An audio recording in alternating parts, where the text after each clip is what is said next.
TV Batuíra Portugal. Para lá do amanhã. Boa noite a todos. Boa tarde. Boa tarde a todos. E já estão a ver que o João já pôs, que hoje então vamos falar um bocadinho sobre este livro. No fundo vamos fazer um resumo do livro. É muito importante para todos nós aprendermos com ele, porque é um livro que é muitíssimo esclarecedor. Obrigada, Bibi.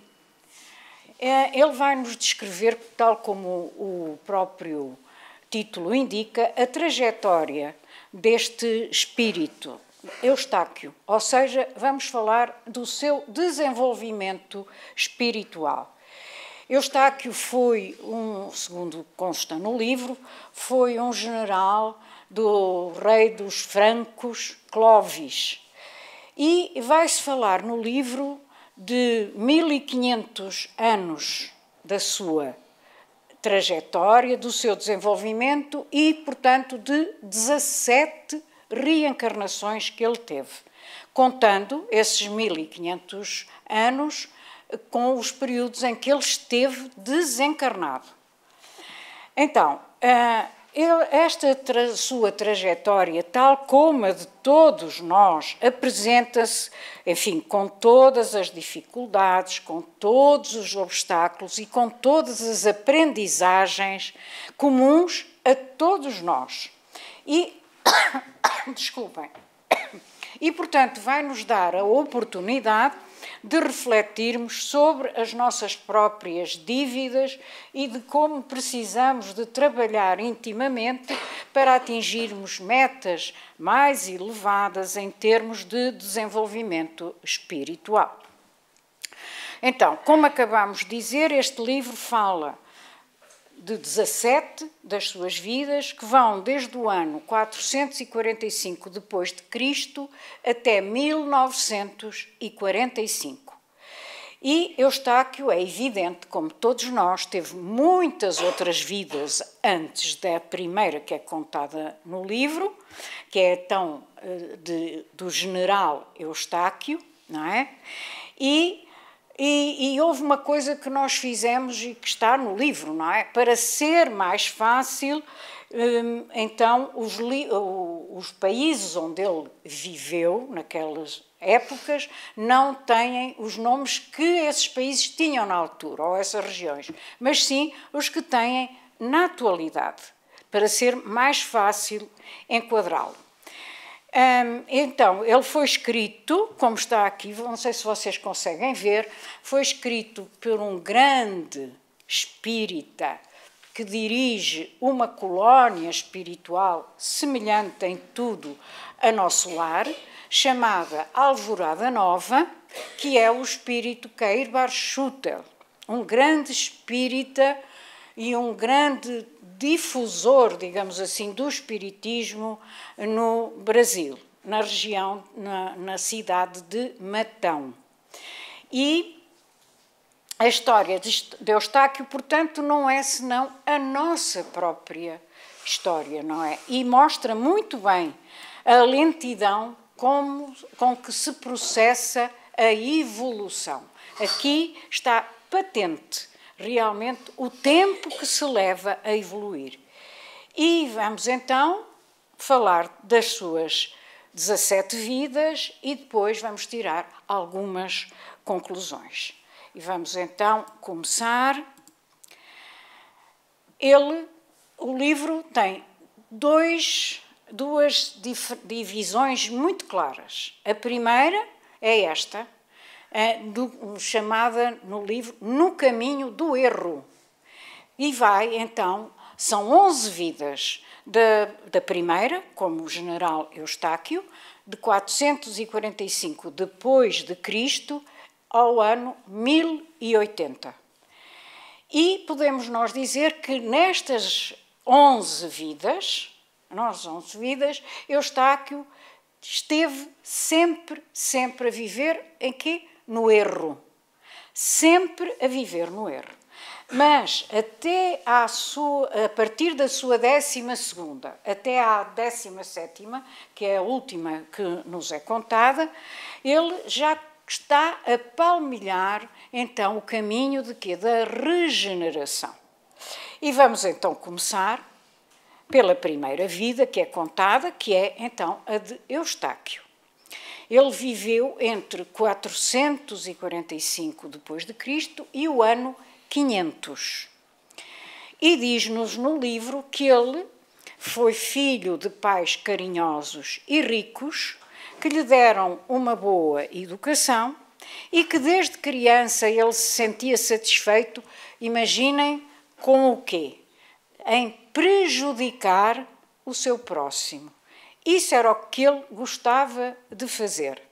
Aos 15 anos tem tuberculose e essa tuberculose foi-lhe provocada já por obsessores de vidas anteriores a esta primeira nossa.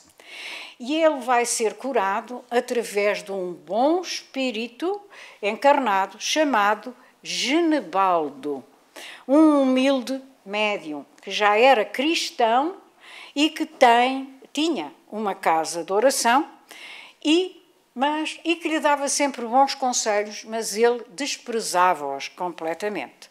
E, como já dissemos, ele torna-se general de Clovis e ele é, então, impiedoso, ele é cruel, ele é arrogante, ele é um assassino, ladrão, ambicioso e adúltero. Tinha todas as qualidades, não é verdade? Entre aspas, todas. Mas ele é o nosso retrato, não se esqueçam disso. É preciso nós fixarmos muito bem nisto. Ele é o nosso retrato. E tudo o que estamos a fazer hoje é esforçar-nos para esquecer precisamente tudo aquilo que já fomos, não é? Porque isto é a nossa vida, o nosso percurso também. Então, ele saqueia e incendeia uma aldeia do seu próprio reino, mandando matar todos os seus habitantes.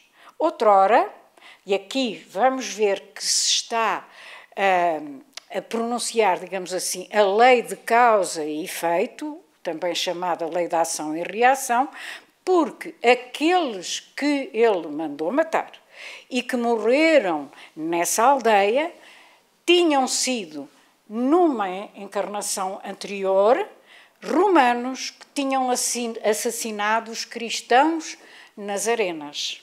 E agora vêm desencarnar tal e qual como eles fizeram com que os cristãos desencarnassem.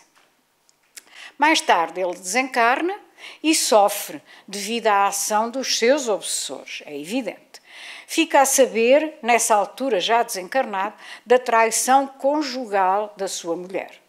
Por sua vez, depois de tudo isto e já no mundo espiritual, ele vai se tornar ele próprio um obsessor e vai disputar, digamos assim, ser o líder dos outros obsessores com um outro que era um seu inimigo, o capitão Tergot. Mas um momento de reflexão sobre o objetivo da vida proporciona-lhe então o resgate através dos bons espíritos da cidade espiritual Alvorada Nova. Vocês vão ver através do livro que ele vai ser sempre acabar por ser recolhido nesta mesma instituição, nesta mesma cidade do além, Alvorada Nova. Aqui, nesta primeira vida, do livro, ele fica 5 anos num sono profundo e nesse sono ele vai recordar os seus últimos 500 anos de existência. Nesses 5, ele vai recordar, apesar de estar em sono profundo, não vamos querer saber ainda como é que se faz, se processa, é isso, mas ele, durante o sono profundo, ele vai recordar 500 anos para trás. E depois desses 5 anos, ele acorda e vai passar outros 3 anos a lembrar-se dos bons conselhos que ouviu nas suas últimas existências, que lhe foram dados por bons espíritos, espíritos amigos, na cidade Alvorada Nova. Ele vai ser ajudado neste processo pela sua mãe, na última encarnação, como Eustáquio. Ele vai ser ajudado pela sua mãe, que era um espírito já bastante mais evoluído. Na segunda vida, que é aqui contada, ele vai encarnar, outra vez como homem, em Itália, no ano 600, e vive encarnado de 35 anos, de 600 a 635. E conta-nos o livro que a sua mãe é então o mesmo espírito que na sua vida, como Eustáquio, foi também sua mãe, e que no mundo espiritual, no período que intermediou ou que mediou entre estas duas vidas, Eustáquio e como Carlo, foi este mesmo espírito que volta outra vez como sua mãe, que o ajudou enquanto ele esteve desencarnado. E ela volta então com essa mesma missão, de continuar a ajudá-lo. Até porque diz no livro que ela já não precisava de encarnar na Terra. Carlo é pobre, revoltado com a pobreza, rancoroso, vingativo, assassino e ladrão. A sua mulher, Ana, é cruel e rude e obriga-o a conseguir a riqueza a qualquer preço. É preso e morre de lepra na cadeia. Ao desencarnar, ele continua ali e vê o seu corpo a decompor-se e sofre com a ação dos obsessores. É evidente que ele tinha que ter muitos, não é? Dado aquilo que ele fazia como encarnado e também como desencarnado. Mas a bondade divina está sempre presente. A misericórdia nunca nos falta. E então ele volta a ser resgatado e conduzido para a Alvorada Nova, onde, como todos nós, ele vai relembrar o passado e vai ser levado agora para uma reencarnação compulsiva. E esta, portanto, é uma reencarnação obrigatória. Quer queiramos, quer não, nós vamos reencarnar. Portanto, porque é exatamente isto que significa ser uma reencarnação compulsiva.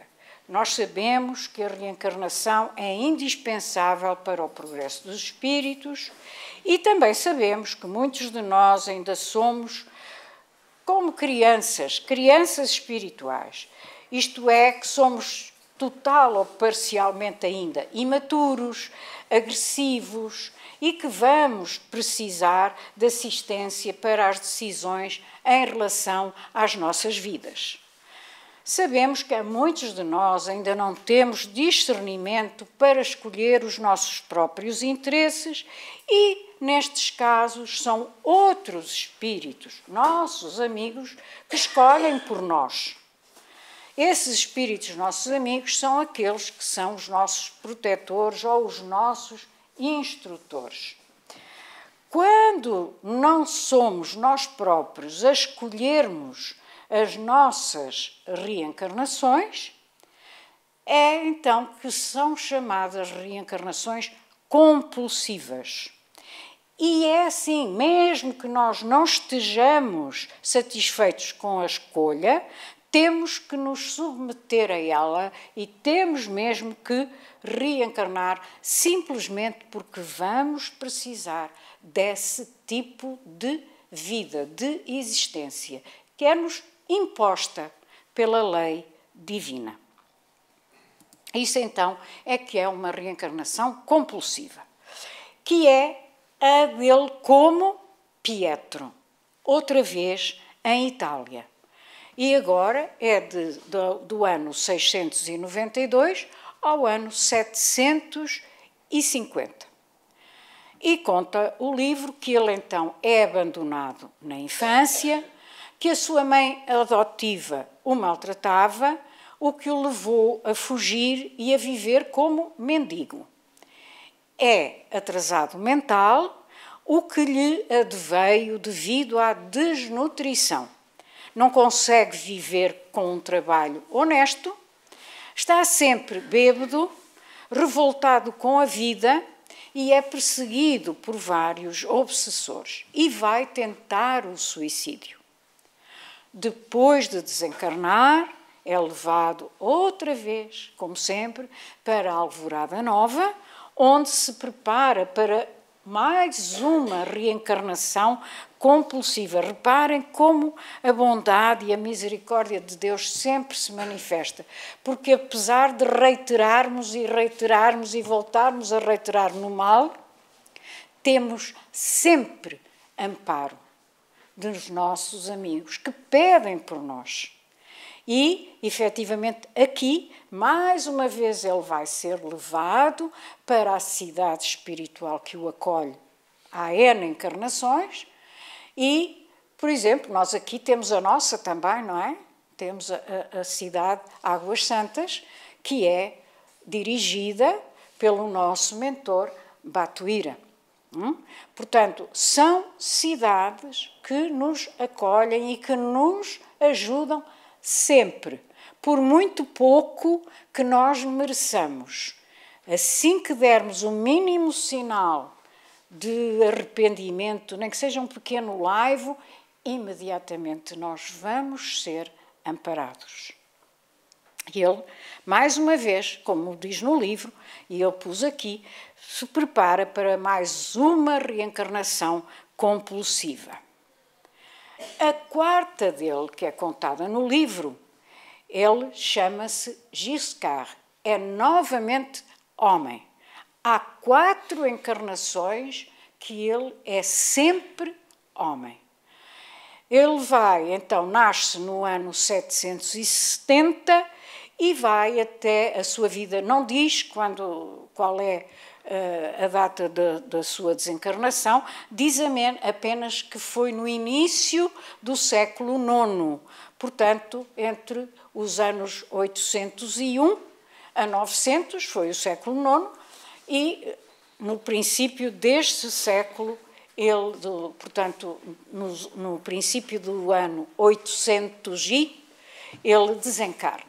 Ele desencarna, sim. Então, ele em 770 vem como Giscard, é nobre e é rico, claro. Normalmente os nobres nesta altura, hoje em dia a maior parte são pelintras, mas naquela altura eram ricos, realmente. Então, ele diz que é nobre e rico, seduz várias jovens e é perseguido pela família de uma delas, que engravidou e deu à luz um rapaz. Para fugir, porque ele era casado, e para que não o matassem, porque naquela altura era mesmo o olho por olho, dente por dente, então, para que não o matassem, ele foge e abandona a mulher e os filhos, passando então a viver, reparem bem, o que se fazia naquela altura. E como tudo mudou para melhor e o progresso se realiza efetivamente. Ele vai para um mosteiro beneditino, mas comprou o título de prior do mosteiro e também o título de bispo. não bastava ser prior dos outros, como ainda comprou também ser bispo. E então, para completar, ele manda assassinar a mulher, pois, e também uma amante que o tinha abandonado, porque padre ou não padre, aquilo era uma rebaldaria, falando em termos assim muito diretos, não é? E, portanto, estávamos também ora, estamos no século XXI, isto foi no século IX, vamos fazer as contas, não é? 10, como é que é? 19... 12 séculos.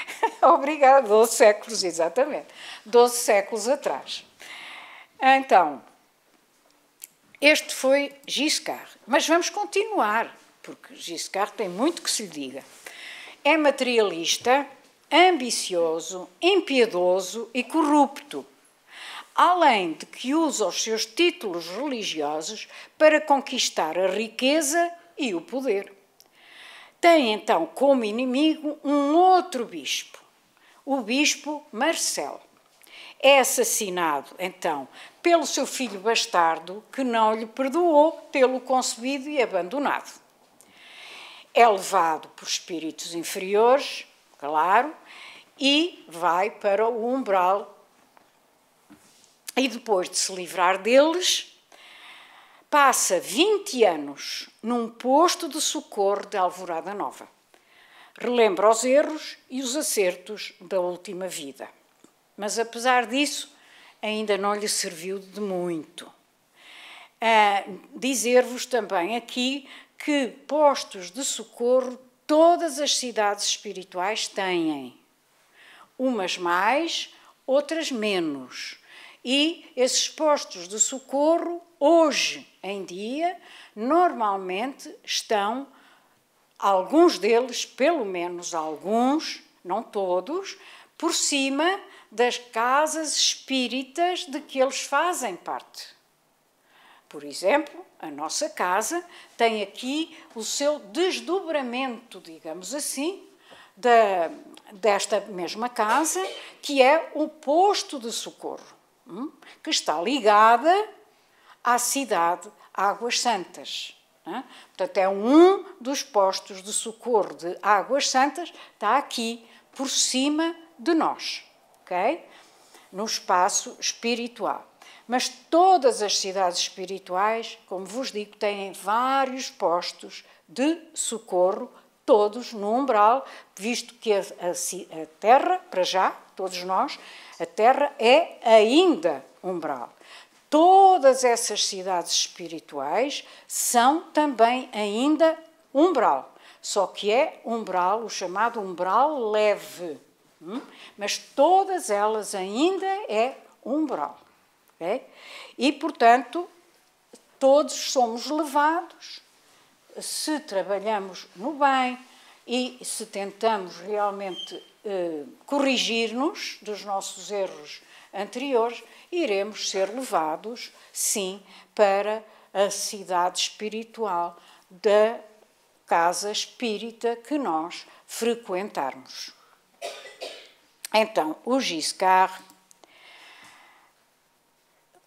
passou a sua vida, esteve 20 anos no posto de socorro e depois então é que foi para a cidade propriamente dita. Volta a renascer na quinta encarnação contada, no ano 900, mas não diz quantos anos é que ele viveu como um índio no Brasil. No Brasil, que ainda não era Brasil, não é? Então, ele nasceu numa tribo indígena, naquilo que é hoje o Brasil, para aprender a simplicidade e para aprender também a desprender-se dos bens materiais. Destina-se também, esta encarnação, a ser um refúgio contra a ação dos seus inimigos do passado desencarnados, porque, como nós estamos a ver, pelo menos só por esta apresentação de 4 vidas dele, ele foi conseguindo cada vez mais ter mais e mais inimigos, mais e mais obsessores, não é? Devido a tudo aquilo que fazia, ao seu tipo de vida. E, portanto, foi preciso a espiritualidade amiga dar-lhe uma vida em que ele estivesse longe de todos eles e que não fosse, digamos assim, reconhecido por eles. E então foi encarnar como indígena para outro continente. Saiu da Europa e foi para a América. A América do Sul, concretamente, não é? Então, o que é que ele era aí na tribo? Ele era pajé e orientava, portanto, e curava os outros índios. Mas, ao mesmo tempo, ele fomentava intrigas para ter cada vez mais poder e levou a sua tribo a cometer assassinatos e a ter confrontos violentos. E, por tudo isso, ele acabou por deixar de ser pajé e acabou também, desencarnou, abandonado por todos. Ao desencarnar, ele é resgatado novamente por espíritos da alvorada nossa. Para nós portugueses, que aqui estamos e que não sabemos o que é um pajé, era o chefe espiritual dos indígenas e era uma mistura de sacerdote e de médium, o que significa que pode ser comparado hoje aos chamados curandeiros, não é? Que nós sabemos que é exatamente isto que eles fazem. Então, esta sua passagem por esta encarnação, ela foi rápida, apesar do livro não dizer quanto tempo durou, mas depreende-se que ele desencarnou ainda novo.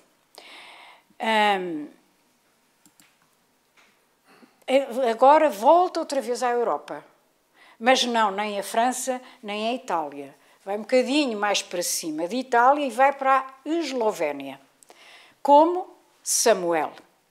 Ele nasce no ano 970 e desencarna em 1030. E é, diz o livro, uma vida de expiação. Vai ser deficiente físico e atrasado mental. É triste e revoltado e só fica contente quando se desprende pelo sono e entra em contacto com espíritos bons e também com aqueles que são menos bons. É feliz quando, durante o sono, se encontra com aquela que foi sua mãe na primeira e na segunda vidas, aqui resumida, ou seja, nas vidas como Eustáquio e como Carlo. E ela já estava desencarnada, porque nós já dissemos que ela não precisava sequer de reencarnar, veio apenas e só para o ajudar e vai receber dela sempre orientações durante o sono. E é-nos dito no livro que são anos de reflexão que ele tem como Samuel. A sétima vida dele é como Patrick, 1080 a 1137. Vem como epilético, orgulhoso e inconformado com a sua situação de criado de um nobre. Encontra-se com inimigos do passado, mas não se reconcilia com eles. Fomenta muitas intrigas, assassina uma mulher, torna-se alcoólico, adúltero, difamador e passa a vida nos prostíbulos. Patrick, depois de desencarnar, é obsidiado durante anos pela mulher que assassinou, cujo espírito também estava reencarnado na segunda vida dele como Carlo, portanto, e que o Carlo, ele próprio, também matou, ou seja, ele matou em duas vidas diferentes a mesma mulher, ou seja, o mesmo espírito, das duas vezes ela veio como mulher. depois de ter sido libertado do umbral, ele é levado novamente para Alvorada Nova.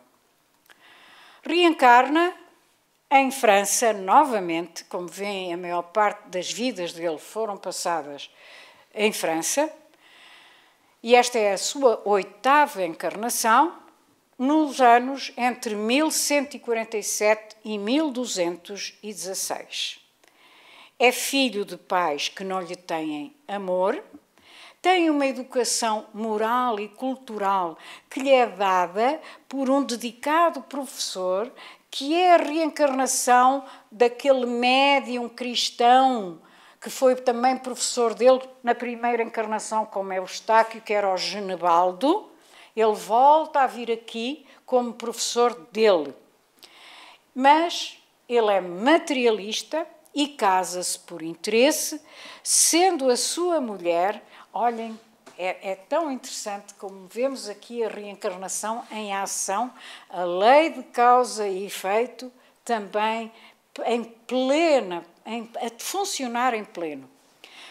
A sua mulher, nesta 8ª vida, é a reencarnação de uma filha que ele abandonou como Giscard na 4ª vida.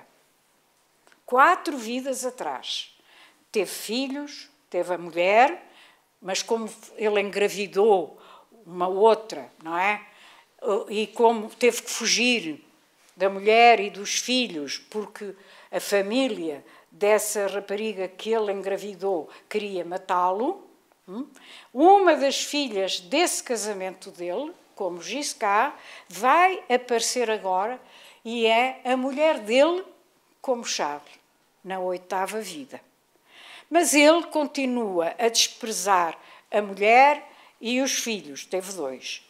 Não houve, então, sequer nada daquilo que Genebaldo, nesta vida, tal como na primeira, lhe continua a dar só os bons conselhos, ele não ouve, e então o que é que ele resolve fazer? Vai a uma das cruzadas, a de 1189, e alista-se, então, e parte com os cruzados, como cruzado, e no caminho recebe um aviso para desistir da ação militar.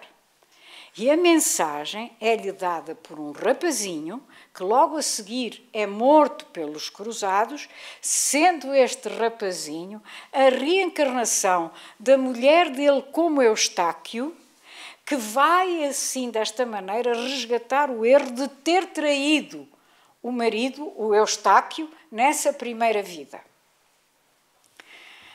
Ele vai saquear um templo com bandidos locais, durante a visita, a sua ida até Jerusalém, sendo um deles uma mulher que tinha sido a Ana, a mulher dele, que o obrigava a fazer. Ele já de si não era nada bom, e ela ainda o incitava a ser pior.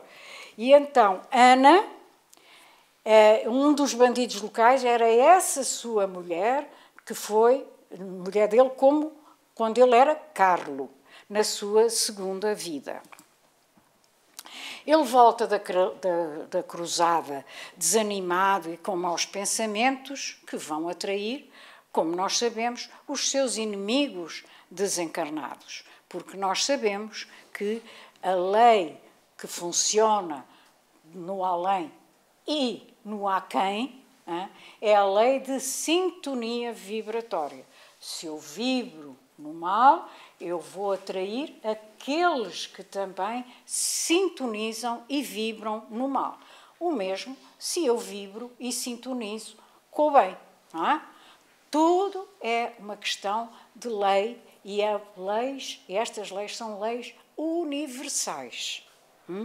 Então, os maus pensamentos dele vão atrair outros que também os têm, iguais a eles. E eles o que querem é encontrar-se com ele do lado de lá para se poderem vingar bem dele, que é o que pretendem todos aqueles que se querem vingar de nós. E se eles estão desencarnados e nós encarnados, o que eles querem é que nós também desencarnemos para se poderem vingar de nós à vontade, digamos assim, não é? E, portanto, vão inspirá-lo a suicidar-se, o que ele acaba por fazer, vai fazer-lhes a vontade. E ele vai para o vale, um dos vales dos suicidas, não é? E sofre intensamente durante 70 anos. É socorrido, como diz no livro, depois de ter tido o primeiro pensamento de arrependimento e de ter orado. Fica a saber, então, que só abreviou 8 meses a sua existência. Ou seja, ele 8 meses depois, se não se tivesse suicidado, 8 meses depois, ele ia mesmo desencarnar, era aquilo que estava na sua programação. Ele vai reencarnar agora em Israel e é a primeira das suas vidas, destas contadas, como mulher. Vai então para Israel. Nasce em 1291 e desencarna em 1333. E então, diz o livro, que ele, além de mulher, era pobre, era franzina e filha de um ladrão depravado que a tentava seduzir constantemente. É raptada por 3 jovens e estuprada por 2 deles, deixando-a grávida. Odeia os agressores, mas não se vinga. Já está a melhorar. É verdade, já está a melhorar, porque em vidas anteriores, como homem, era a primeira coisinha que ele fazia. Era a lei de talião, não é? Olho por olho, dente por dente. Então, não se vinga, vai dar o filho. Ela, claro, é rejeitada pela família. Digo claro porque era aquilo que se fazia naquelas idades, não é? O pai, ela é rejeitada pela família e o pai vende-a como escrava. Passados vários anos, ela é vendida a um outro casal que a liberta, mas ela continua com a sua ex-dona, agora que ela chama agora patroa, porque esta é amiga dela e inspira-lhe otimismo. Quando a patroa desencarna, Ádila passa a viver sozinha, fazendo pequenos trabalhos e favores aos vizinhos. É uma mulher triste e arrependida de ter dado o filho que agora lhe podia servir de companhia. Depois de desencarnar, lá vai ela outra vez para a Alvorada Nova. Agora passei à frente. Vamos lá. A 10ª vida dela continua a ser mulher. E é em Itália. Mirandela é o nome dela. Que engraçado, nós temos cá, mas é o nome de uma terra, não é? Em Trás-os-Montes. Mas aqui é o nome próprio dela. Não sei se ainda existe hoje. Nesta altura, Idade Média existia. 1339 a 1393. Ela é filha de um casal rude, materialista e miserável. Mas aqui, lá está, já veio um espírito para a poder ajudar, a sua irmã. A sua irmã mais velha dá-lhe então a conhecer a religião cristã.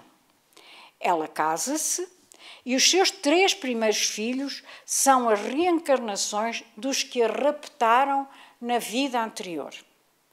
E tem uma filha também, que é a reencarnação do filho que abandonou nessa vida como Ádila. Todos se reuniram ali para ela os amar e fazer as pazes com eles. O marido é adúltero, irresponsável e acaba por abandoná-la. Ama os seus filhos e, deste modo, perdoa aos seus carrascos da vida anterior, que foram aqueles que a tinham estuprado e de que ela depois até ficou grávida. É resignada, indo buscar apoio ao cristianismo. Nota-se já muito claramente a diferença que começa a ver na sua vida. Adota algumas crianças abandonadas, inclusivamente uma que é deficiente física. E depois da desencarnação, lá vai ela voltar, como sempre, para Alvorada Nova. Volta agora a ser a França e a ser homem, Jean Paul. No século XV, então, ela vive 45 anos.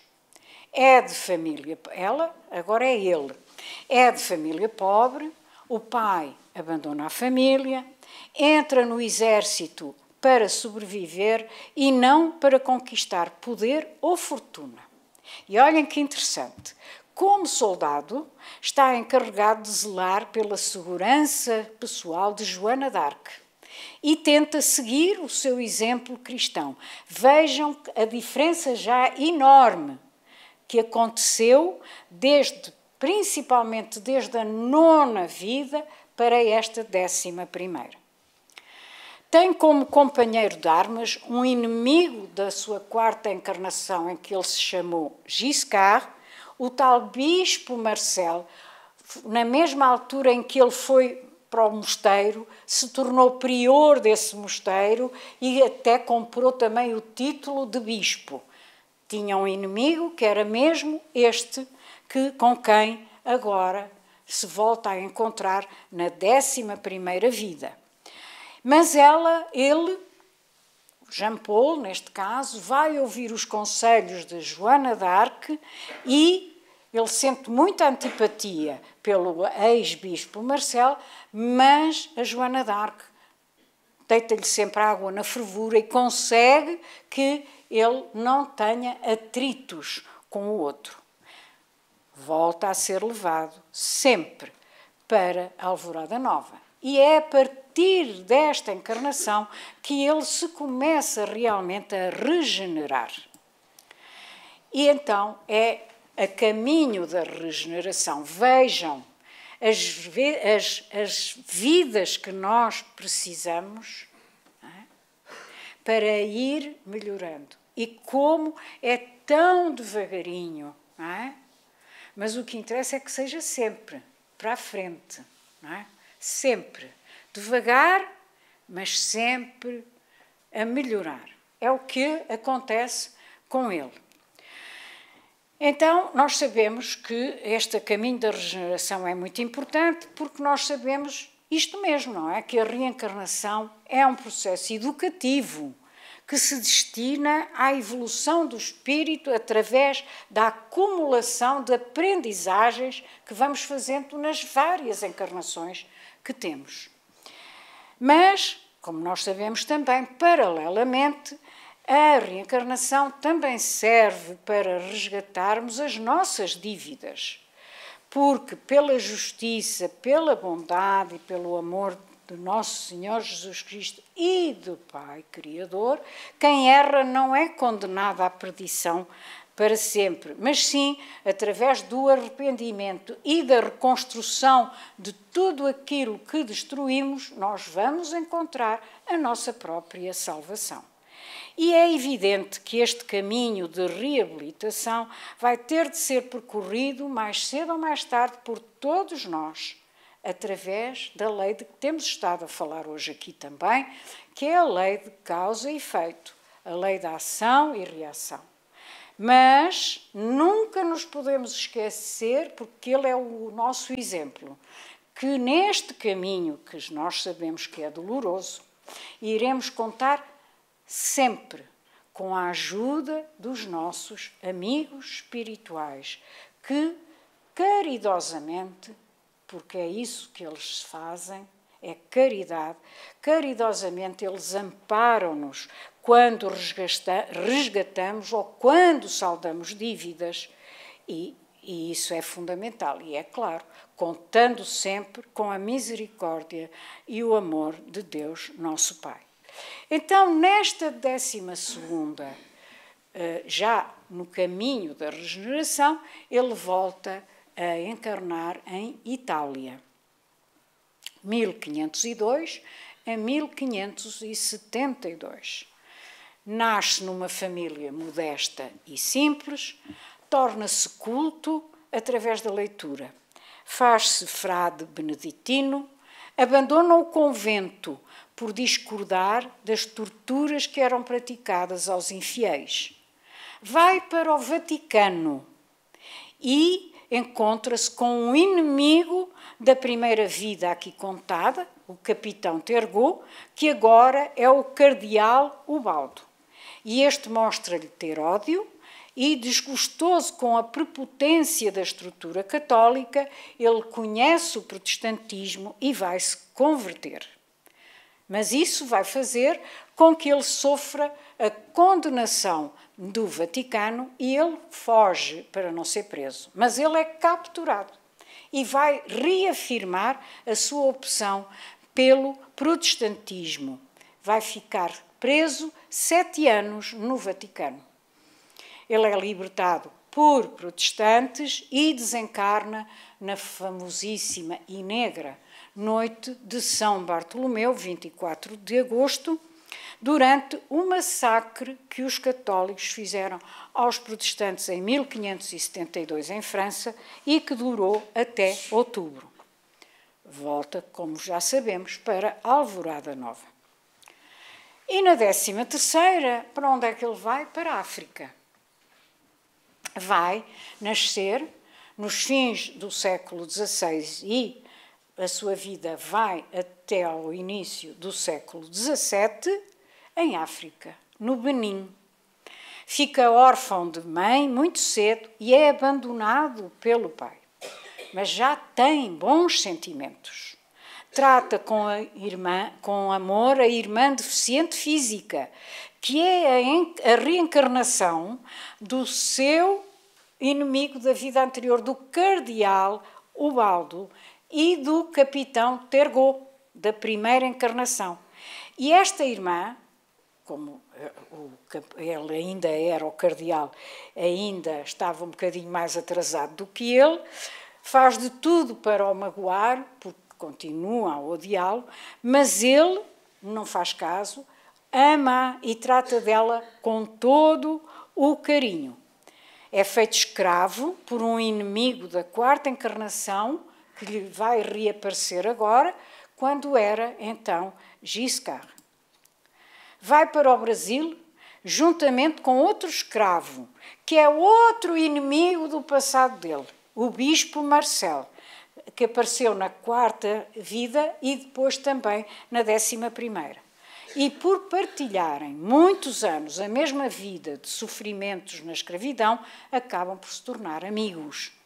O seu dono era um padre português que o humilha e tortura sempre, sendo este uma mulher que foi assassinada por Carlo, ou seja, na sua 2ª encarnação, e numa outra vida por Patrick na 7ª.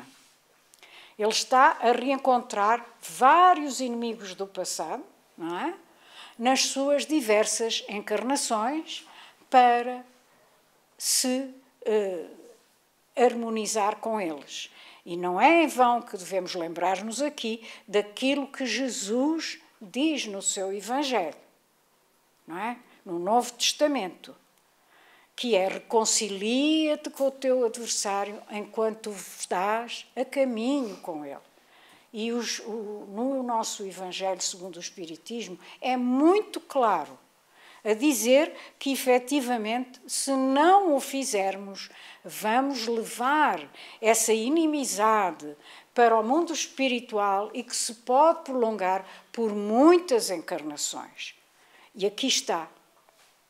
Em várias encarnações, ele vai encontrar inimigos que o vão querer prejudicar, até que ele consegue fazer deles amigos no caminho da regeneração em que ele entra. Então, o padre tem-lhe imenso ódio porque não lhe perdoa nada daquilo que ele lhe fez enquanto mulher nas vidas anteriores. Depois da desencarnação, ele volta novamente para a Alvorada Nova e nessa altura ele vai ficar apenas 2 anos em sono profundo, a recuperar-se da vida tão difícil como escravo que teve nesta encarnação, em que se chamava Luvi. Na 14ª, ele vai, na 14ª, querem que deixe por aqui ou continuo? Eu ia mesmo acabar sempre, porque não ia deixar no meio. Então é assim, na 14ª ele é frediano. E esta encarnação, ele nasceu em 1621 e desencarnou em 1648. A mãe, diz-nos o livro, desencarna prematuramente. É abandonado pelo pai e adotado por um casal que o ama muito. Quando se torna adulto, perdoa ao pai biológico e tornam-se amicíssimos. O pai, vejam lá, o pai é a reencarnação do filho bastardo dele na 4ª vida, como Giscard, e que esse filho foi o que o assassinou. Não sei se lembram, porque com tanta vida, a certa altura já é difícil. Mas este filho assassinou quando ele era Giscard. Vem agora ser pai dele, biológico, e vai se tornar íntimo amigo dele. E diz no livro, e eu pus, é assim que se dá a reconciliação de dois inimigos ao fim de mais de 800 anos. Pode demorar muito.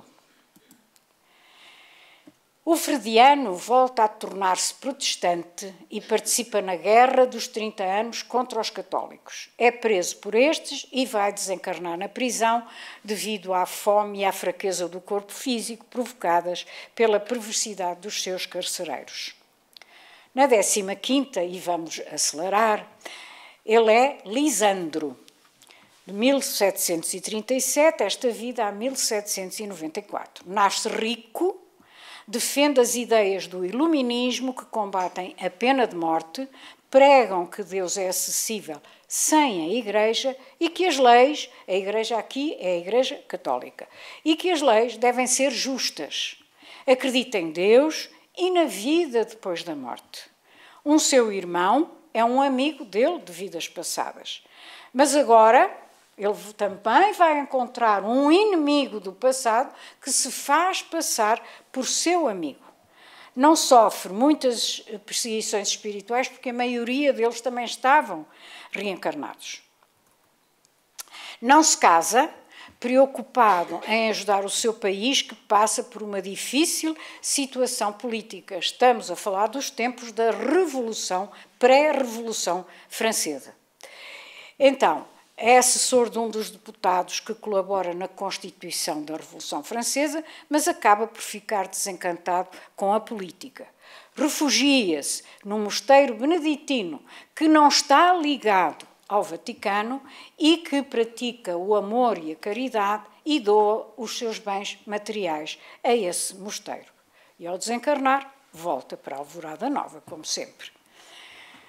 Eduardo é a sua 16ª vida, fim do século XVIII e até meados do século XIX, até 1852. Nesta vida e por orientação do pai, a sua educação é toda feita para acompanhar a qualquer preço as façanhas de Napoleão Bonaparte. Ele é escritor e é jornalista, publica artigos e livros sobre política e sobre filosofia. Teve várias relações extraconjugais que desgostaram profundamente a sua mulher e que, por causa disso, desencarna prematuramente. Com remorsos, redobra os seus cuidados para com as duas filhas. Doa a sua herança a fim de se dedicar aos ideais da democracia, das liberdades individuais e da igualdade social. No entanto, acaba por rejeitar tudo isto e, cético com as teorias e as práticas que não trazem nem liberdade nem solidariedade, torna-se um democrata e um liberal, o que lhe garante uma grande evolução espiritual.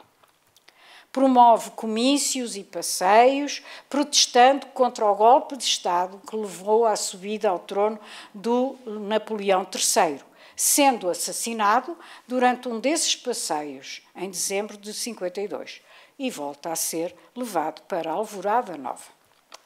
Finalmente, a 17ª é como José António, no Brasil, de 1890 a 1945.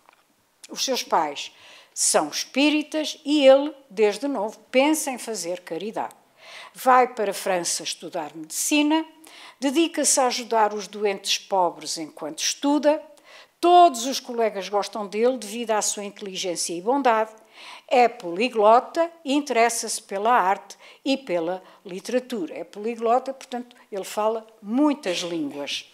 Fica solteiro para se dedicar mais ao próximo. Vai exercer medicina para a Suíça, onde se cruza com Lenin e onde passa a ser conhecido simplesmente como Joseph. Através da Cruz Vermelha, dedica a sua vida a atender os doentes da Primeira Guerra Mundial, assim como a da Revolução Russa de 1917 e, mais tarde, os da Segunda Guerra Mundial e, ao mesmo tempo, todos os pobres que encontra no seu caminho. Expõe a sua vida nos combates para salvar os feridos, ou seja, os feridos. Ele ia à frente das batalhas. Ao conhecer as obras de Kardec, O Céu e o Inferno e a Gênese, fica encantado e torna-se totalmente espírita.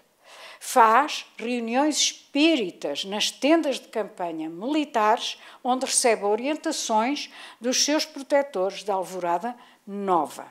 Ou seja, ele era médium. Doa também a herança que recebe. Pergunta a si próprio por que é que existe tanto ódio e ferocidade no mundo. Reencontra-se com inimigos do passado, ora como doentes, ora como companheiros de trabalho, resgatando as suas dívidas passadas através do seu procedimento cristão. Então, esta é a última vida que nos é contada no livro e todos os diálogos, aconselho-vos vivamente a que leiam o livro, porque todos os diálogos que ele vai tendo ao longo destas encarnações na cidade Alvorada Nova são muitíssimo esclarecedores. Esses diálogos ele vai tê-los essencialmente com 3 amigos. O primeiro, é naquela altura o dirigente da colónia Alvorada Nova, nestas centenas de anos, chamado Agamenon.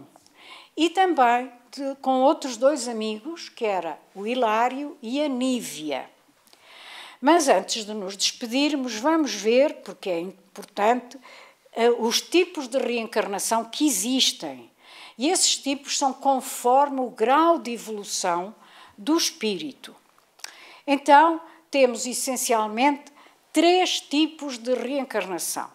Temos a reencarnação-chave, que se destina aos maiores e mais importantes resgates que o espírito tenha que enfrentar e onde há mais provas do que expiações, e é levada a cabo nos locais onde o espírito cometeu os erros a resgatar e na convivência com as pessoas a quem prejudicou. Os exemplos são vários, mas vamos avançar. Mas, para que estas reencarnações chaves tenham minimamente sucesso, o espírito vai ter que passar antes por outros 2 tipos de reencarnações. As alternativas e as preparatórias ou estratégicas. Vamos vê-las. A reencarnação alternativa é um apoio para o espírito endividado para se desligar dos laços do passado. Uma reencarnação-chave que não lhe trouxe progresso não é esquecida facilmente. Por isso, é realizada num local longe do das vidas passadas e nela o reencarnante não convive com conhecidos de outras vidas e tem mais expiações do que provas. e ele passa por estas reencarnações alternativas em 2 momentos das 17 vidas. No Brasil, como índio, e como mulher em Israel, como Ádila. E às vezes também precisamos de saber que, dependendo do passado de cada um de nós, às vezes uma única reencarnação alternativa não é suficiente para preparar o espírito para voltar ao mundo numa reencarnação-chave.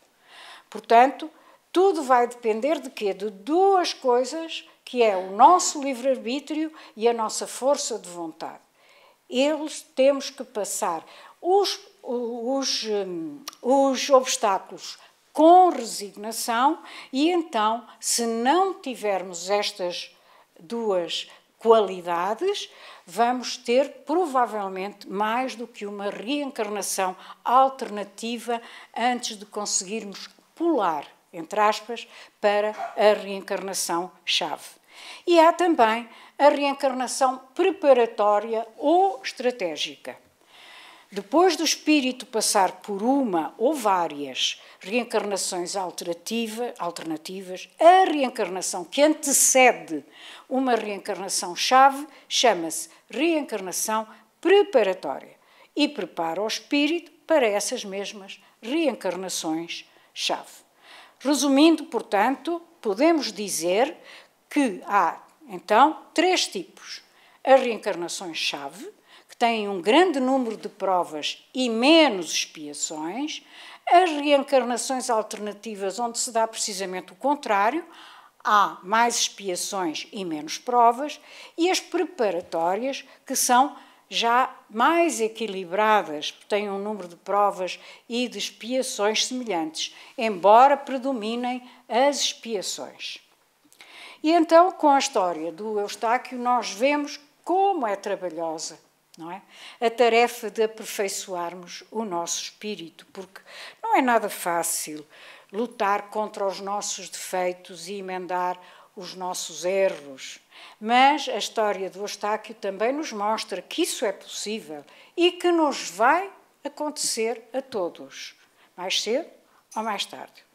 E ele vai ter ainda, tal como nós, muitas mais vidas para continuar a evoluir até atingir a perfeição, com existências que cada vez mais, a pouco e pouco, serão mais cheias de felicidade e de paz e que, atenção, a certa altura já podem não ser vividas neste mundo, podem já ser passadas noutro mundo. Então, não nos podemos esquecer de que a reencarnação nos empurra sempre para diante, para o progresso. Então, a conclusão, portanto, é o que Jesus e os seus emissários nos ensinaram. Amor a Deus e amor ao próximo, o que leva à prática da caridade moral e material, com devoção e abnegação e desprendimento dos bens terrenos. Deus orienta-nos para o bom caminho, através dos ensinamentos dos missionários de Jesus encarnados em todas as épocas, através dos conselhos amorosos dados por aqueles espíritos com quem contactamos e que já são mais evoluídos do que nós, e através das inspirações dos nossos espíritos protetores, os nossos guias. E vamos terminar pedindo desculpa pelo adiantado da hora a todos, encarnados e desencarnados, com esta frase de Emmanuel, no livro Religião dos Espíritos. Ele diz-nos assim: não te esqueças de que o bem é o crédito infalível no livro da eternidade e recorda que o depois será sempre a resultante do agora. Todo dia é tempo de renovar o destino. Todo dia é tempo de renovar o destino. Não nos esqueçamos disto. Todo instante é recurso de começar o melhor. Assim, não deixes para amanhã o bem que possas fazer. Falo hoje. E pronto, meus amigos, muito obrigada, muita paz a todos e até uma boa noite.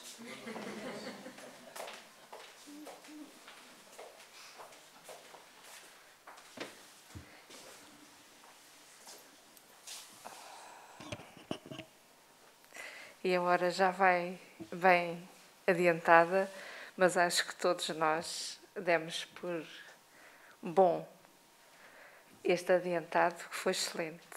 A nossa companheira e amiga Rosarinho trouxe-nos um tema excelente, muito esclarecedor, e que nós temos que estar muito agradecidos realmente a esta casa e a oportunidade que dá a todos de serem esclarecidos e termos uma melhor consciência de que nós estamos aqui, e agradecer ao Pai por nos dar esta escola, este lar e este hospital para que nós possamos evoluir aos pouquinhos, porque nós somos a cópia de todo este exemplo e vamos agradecer ao Deus Criador, nosso Pai, a Jesus, que nos trouxe o roteiro para nós caminharmos para essa evolução aos pouquinhos. E vamos agradecer por esta casa de oração que nos proporciona todo este conhecimento e estes alertas. Hoje ficamos bem atentos, bem alerta com todo este conhecimento que jorrou aqui com todas as bênçãos que Jesus nos concede.